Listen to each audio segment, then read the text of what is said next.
Oh. Hey guys, welcome to the CrossFit U Friday Night Show, sponsored by Cacao Coconut Water, Revive Protein, and Tinder. So we've had a couple of questions from everyone on the Facebook page. So how will RX and scale be scored? RX will be, you can't even read that. RX will be scored. If you do one RX rep, you will be above all scaled reps. We're going to strongly encourage everyone to go to work within their means and safely within their means. So if you realistically cannot snatch 52 kilos or 35 kilos, we're not, and this is with good technique. We're going to advise you. We have final say because I'm in the box on what you can do. Anything to add to that, boys? No, that sounds cool. That's cool. Another question for Crystal is: Do you need to be scaled or RX for the duration of the Open? So you guys can pick whichever you want, and you'll get your rankings according to that. If there is a workout that you just can't do RX or scale, don't worry about that. We'll find other movements for you. You won't be able to enter an official score, but you'll still be able to submit a score for the Clash of the Clans. Win.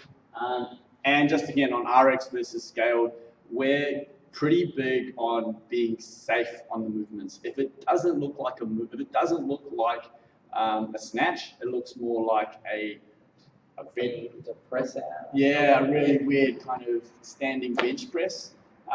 We're going to advise that you go for an alternate movement. We'd rather have, it's all about participation, it's all about fun. We'd rather not have any kind of broken backs at the end of the session. That's More the Open. Cool. So first thing we're going to talk about is preparation. What you guys should do. We're going to have a little section every week. The section's called 60 Seconds of Mobility with Rosa. And John, take it away. All right, 60 seconds, guys. Stuff we already do. Shoulders we'll start with, then passovers. We all know, locked out elbows. Take it easy. Start with the band. You can grab a bar if you feel pretty flexible. Pull aparts, hands just outside shoulder width. Shoulders set back, and we're just going to open. We're just going to pause, come back. Don't need to have any slack. Nice and tight. Pause, come back. I'm going to use John, the human rig over here. John, can you lift your hands up? Grab this, nice and high. The other one we can do, guys, is just to open up that shoulder a little bit. Don't move. Is just rotate the palm facing up, lock out the elbow. I can use my other hand to kick that facing up. Then I'm just going to fold back and try and get my head in line with my bicep. I can contract, relax a little bit, step back, more tension, contract, relax a little bit. That takes care of my shoulders, frees me up a little bit for those toaster bar snatches and clean and jerks. And then finally, if I want to get some work done on my hips, I can use the human rig again. Oh, actually, this will be easy for you guys to see. And I can work the hip flexor to begin with, so just drop into that reverse lunge, tighten the bum, upright. I can play around with hand position if I want to open up a little more or even slightly lean over. And then if I want to get the lateral part of my hip or just free up the side, once again, I'll just pull out sideways, hit all fours, and I'm just going to grab the inside ankle, pull it there, let it lock in, and slide my hip out, make circles one way, just slightly, and circles the other way. I've pretty much freed up my shoulders and hips there. Spend about 30 seconds in each position or on each move and have a bit of fun with it. If you have tight ankles as well and you're going to look at doing a big clean and jerk, I'd probably suggest opening up those, working on your ankle mobility as well. What would you suggest for that, Rosa? We could do something similar to what we did with John just then. I use the human rig one more time. And if I want, I'll just put the band around my ankle. I'll step out as much as I can to get some tension. I'll do a reverse lunge, drop a nice narrow knee though this time. What I'm going to do is just start to floss this knee forward over my foot, allow the band to set my leg back and keep my heel down. You just work that for 30 seconds and obviously jump onto the other side. Cool. So talking about some preparation in terms of weights and snatches, I'm going to suggest the best use of time is probably to snatch heavy. Yeah, snatch heavy. The deadlifts aren't going to be much of a problem for you guys. I'm going to say if you can work up to just as a minimum, you want to work up to the WOD weight. If you want to get bonus points and you want to make it feel a little lighter, we're going to say snatch up to 60 for triples or snatch up to 45 for triples. Again, if you don't feel you can do that, the minimum weight, and this is with everyone if you're going to do RX, is to go for 52 and 35. And then we're going to have a couple of rowers set up as well. I would plop in 300 to 500 meters just to get that heart rate going, so that when you get into the WOD, it's not going to blow. It's not going to shock the system. Thoughts on tempo and speed, Rosa, for the WODs? So we were sort of discussing this, and we said it's a pretty long time, 9 minutes. Training, I had to do it earlier today. It's something if you want to move through at a pretty consistent pace. So you don't want to get there, do 15 toes to bar, walk over to your deadlift and look like death. We were thinking, pick numbers you can stick to, 3s, 5s on the toes to bar, always don't fail.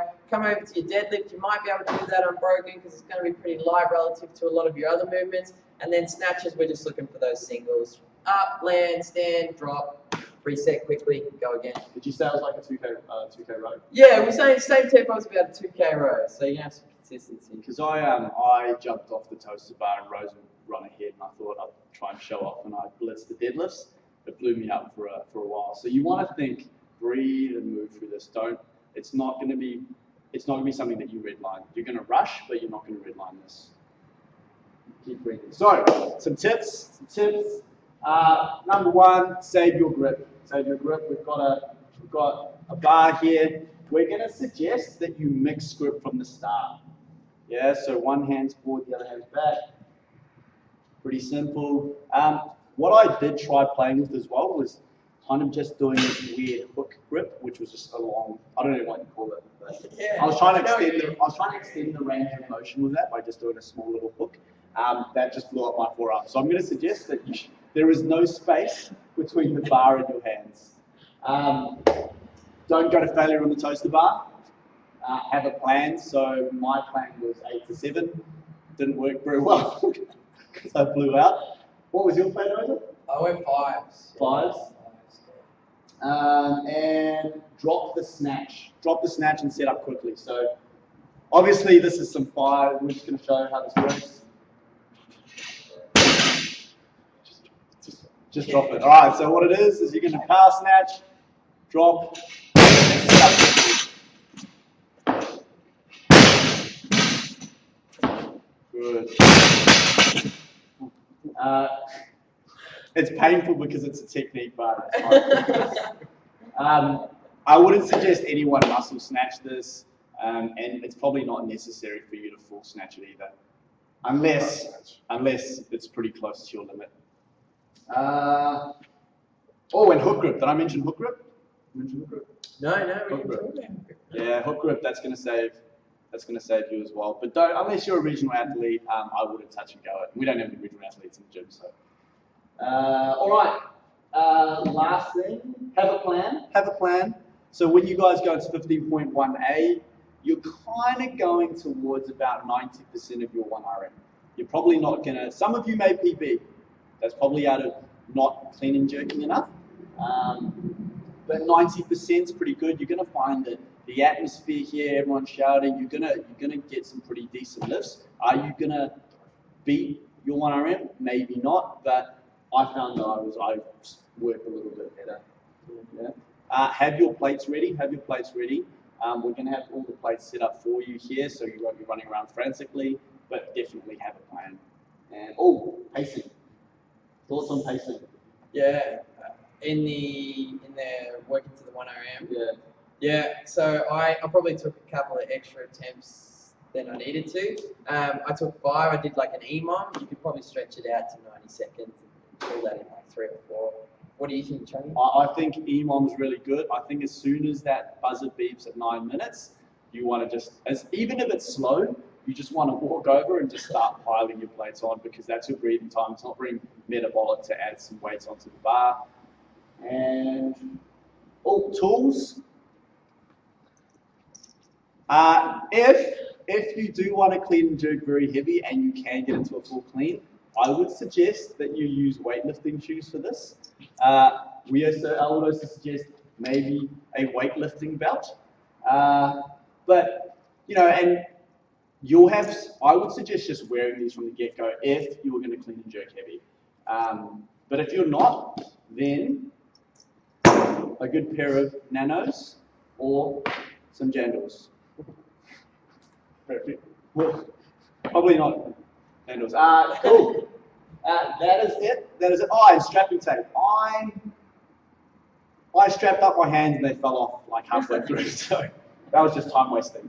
But yeah, maybe look up how to tape up your hands properly, because I just went one round and you pretty much break that. Cool. And chalk. Chalk will help. Just don't chalk on the floors. Chalk makes you stronger. Yeah. All right. That's it. If you guys have any questions for 15.2, just make sure you ask on the Facebook page, and we will answer it for everyone. See Happy ya. carb loading. Yeah.